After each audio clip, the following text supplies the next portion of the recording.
চিকিৎসা সেবা পেতে রোগীদের দীর্ঘ লাইন, এ চিত্র মুন্সিগঞ্জ জেনারেল হাসপাতালে।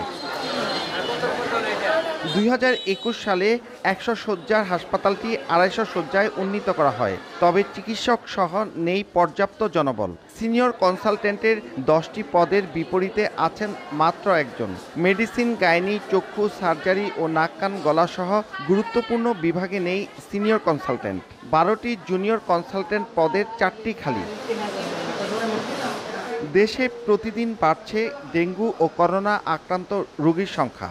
আক্রান্তদের চিকিৎসা দিতে জেনারেল হাসপাতালে 20টি এবং জেলা শহরের বাইরে 5টি উপজেলা স্বাস্থ্য কমপ্লেক্সে 5টি করে করোনা শয্যা প্রস্তুত রাখা হয়েছে।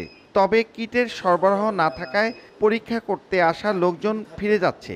সদর হাসপাতালে করোনার কিটটা পাচ্ছি না, তো আমরা আবার আমাদের ঢাকায় দৌড়তে হচ্ছে। এই ভবনের 7 তলায় আমরা একটি 10 বেডের একটা আইসিইউ সেকশন হওয়ার কথা, সেটা আজ পর্যন্ত 3 বছর হয়ে গেল, আজ পর্যন্ত আমরা পাইনি। আমরা আসি দূর দূরান্ত থেকে, কিন্তু ডাক্তার অনেক সময় মিস পায়, ডাক্তার আমাদের কাছে আসে না।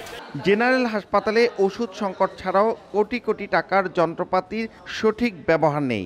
7 তলায় অলস ব্যয়বহুল আইসিইউর যন্ত্রপাতি। 3.5 বছরেও চালু করা যায়নি আধুনিক অপারেশন থিয়েটার। রেডিওলজিও স্থানান্তরিত হয়নি নতুন ভবনে। জনবল সংকট এখানে আমাদের আইসিইউ আমরা চালু করতে পারছি না। আরটিপিসিআর টেস্ট এখানে হবে না, কিন্তু আমরা র্যাপিড অ্যান্টিজেন টেস্টটা যাতে আমরা করতে পারি সেটার ব্যবস্থা আমরা নিচ্ছি।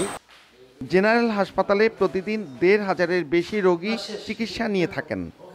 2023 সালের 14 নভেম্বর উদ্বোধন হওয়া 10 বেডের এই আইসিইউ এখনও চালু করাই সম্ভব হয়নি।